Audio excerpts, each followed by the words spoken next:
Girish Mahajan on Kharat प्रकरणात रुपाली चाकणकर यांना summons.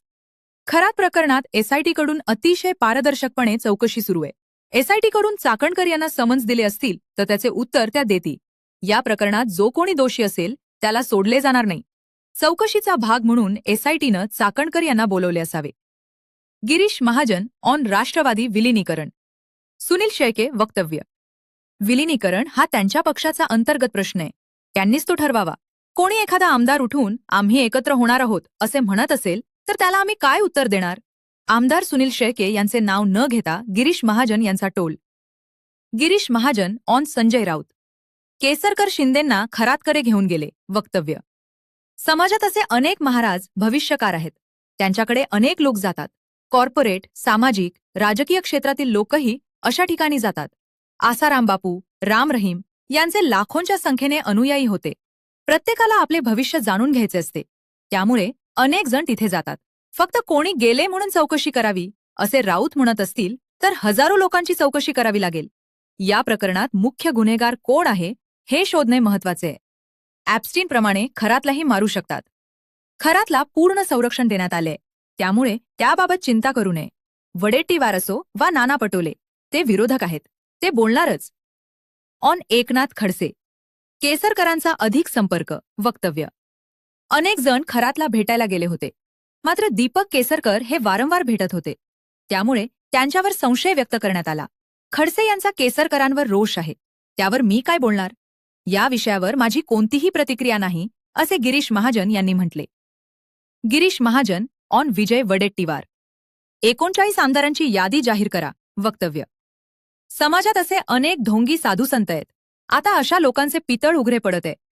अनेक लोक त्यांच्याकडे हात पाहण्यासाठी किंवा भविष्य जाणून घेण्यासाठी जातात. अशा लोकांची चौकशी व्हावी हा वेगळा मुद्दा आहे. त्यामुळे याबाबत प्रत्येकाचे मत वेगळे असू शकते. गिरीश महाजन ऑन सिलेंडर अभावी अकोल्यात मृत्यू. अकोल्यात सिलेंडरच्या रांगेत एका व्यक्तीचा मृत्यू झाल्याची माहिती माझ्याकडे नाही. मात्र नागरिकांनी सिलेंडरबाबत घाबरू नये. सर्वांना सिलेंडर मिळत आहे आणि पेट्रोल पंपही सुरू आहेत. अफवा पसरली की लोक घाबरून धाव घेतात. त्यामुळे पॅनिक होऊ नये. देशाची परिस्थिती सर्वांना माहितीये. जगाच्या तुलनेत आपला देश स्थिर आहे. सध्या कुठलाही तुटवडा किंवा दरवाढ झालेली नाही. म्हणून सिलेंडर साठवून ठेवणे किंवा पेट्रोल भरून ठेवणे टाळावे. या ठिकाणी फोंदू प्रकरणामध्ये समन्स बजावण्यात आले रुपाली चाकणकरांना. रुपाली चाकणकरांना समन्स बजावण्यात. खरात प्रकरणामध्ये रुपाली चाकणकरांना एसआयटी मार्फत समन्स बजावण्यात आली. ठीक आहे. मला वाटतं एसआयटीची नेमणूक त्या ठिकाणी केलेली आहे. अतिशय पारदर्शकपणे त्या ठिकाणी चौकशी सुरू आहे. तर त्यांना जर समज गेले असेल त्या संदर्भामध्ये तर त्या बाबतीत ते उत्तर देतील, त्या बोलतील, ते सांगतील काय असेल नसेल ते. यात जो कोणी दोषी असेल त्याला निश्चित त्या ठिकाणी सोडलं जाणार नाही. हे वारंवार माननीय मुख्यमंत्री महोदयांनी सांगितलेलं आहे. त्यामुळे एसआयटीच्या माध्यमातून चौकशी त्या ठिकाणी होते आहे. अतिशय पारदर्शकपणे चौकशी त्या ठिकाणी होते आहे आणि म्हणून त्याचा भाग म्हणून त्यांना बोलवलं असेल. दोन्ही राष्ट्रवादी पुन्हा एकत्र येतील, पुन्हा चर्चा होत आहे. सुनील शेळके आमदार त्यांचं एक वक्तव्य आहे. सुनेत्रा ताई जर नेतृत्व मान्य असेल तर आम्हालाही आनंद होईल. आता कोण काय म्हणतं मलाही माहित नाही. आता हा त्यांचा प्रश्न दोन्ही पक्षांचा. त्यांनी ठरवावं काय असेल ते. आपण काय बोलणार त्या बाबतीमध्ये? कोणी एखादा आमदार उठतो आम्ही एकत्र होणार आहे म्हटलं तर त्याला आम्ही काय उत्तर द्यायचं? दीपक केसरकर होते, त्यांची ही चौकशी झाली पाहिजे संजय राऊत म्हणतात. मला वाटतं अशा महाराजांकडे समाजामध्ये असे भरपूर भविष्यकार आहेत, महाराज आहेत. त्यांच्याकडे अनेक लोक जात असतात. मी सांगितलं कॉर्पोरेट क्षेत्रातले जात असतात, सामाजिक क्षेत्रातले जात असतात, आपले राजकीय क्षेत्रातले लोक जात असतात. अनेक आहेत. किती महाराज आहेत आपल्याकडे आता. आता आपण बघितलं असेल ते आसाराम बापू, त्यांचे किती लाखोच्या संख्येत लोक फॉलोअर्स होते. राम रहीम बाबा, त्यांचे लाखोचे सगळे मोठे मोठे लोक असतात, इंडस्ट्रीज असतात. सगळ्यांना आपलं भविष्य बघायचं असतं.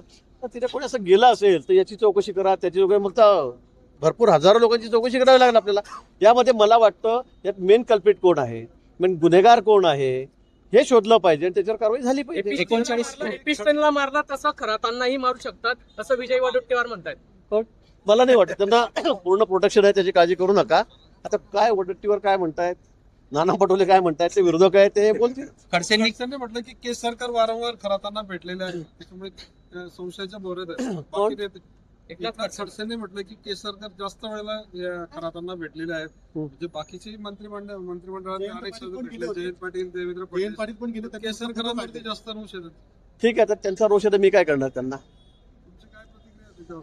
माझी काहीच त्याच्या खर्चावर माझी काहीच प्रतिक्रिया नाही. 39 आमदारांची यादी जाहीर करावी जे खरातांना भेटलेले आहेत असं विजय वडेट्टीवार म्हणतात. मग मी अजून पुन्हा तेच सांगेल आपल्याला की अशा अनेक समाजामध्ये साधू महंत स्वतःला असे काही ढोंगी अशा प्रकारचे साधूही आहेत. आता त्याचं पितळ उघडं होतं सगळ्यांचं आणि मग लोक त्यांच्याकडे हात बघायला, भविष्य बघायला, माझं काय होईल, माझं काय निवणार आहे बघायला जात असतात. त्यामुळे मग त्यांची चौकशी व्हावी. मला वाटतं हा एक थोडा वेगळा भाग आहे. आता कुणाला काय वाटतं हा त्यांचा स्वतःचा एक वेगळा विषय आहे. अकोल्यात सिलेंडर न मिळाल्यामुळे एक असा बळी गेला अकोल्यामध्ये. प्रकाश आंबेडकरांनी टीका केली. तसा बळी गेला म्हणजे काय झालं? रांगेत उभा होता, हा. तिथंच त्याचा मृत्यू झाला. नाही, या बाबतीत मला काही माहित नाही. पण मला असं वाटतं की आता लोकांनी फार पॅनिक होऊ नये. त्या संदर्भामध्ये सगळ्यांना सिलेंडर मिळत आहे, सगळ्यांना पेट्रोल डिझेल पंप उघडेच आहेत. पण एखाद्या वेळेला काही सोशल मीडिया अफवा आली की लोक सगळं ते धाव घेतात, स्टॉक करायच्या मागे पडतात. आणि त्यामुळे मला असं वाटतं की असं पॅनिक होऊन चालणार नाही. आपल्याला परिस्थिती माहिती आहे देशाची काय. मला वाटतं जगाच्या पट्ट्यात सगळ्यात सुखी आपला देशच आहे की ज्या ठिकाणी अजूनही कुठली अशी ताणाताणी नाही, कुठले भाव वाढले नाही किंवा कुठे शॉर्टेज नाही आहे. पण सगळे सिलेंडर घरात भरून ठेवा. यामुळे मग पुन्हा जे गरजू लोक आहेत त्यांची ओढाताण होते. मला वाटतं लोकांनी शांतता ठेवावी, कुठेही काळजी करू नये. केंद्र सरकारकडून वारंवार सांगितलेलं आहे की या ठिकाणी स्थिती अतिशय अनुकूल आहे, व्यवस्थित आहे. त्यामुळे सिलेंडर जमा करा, पेट्रोल भरून ठेवा, डिझेल भरून ठेवा, असं कोणी करू नये. जळगाव विमानतळ बंगाडे कुटुंबियांनी हॉटेल सुरू केलंय, काय सांगणार? 2 शब्द बघ, शुभेच्छा.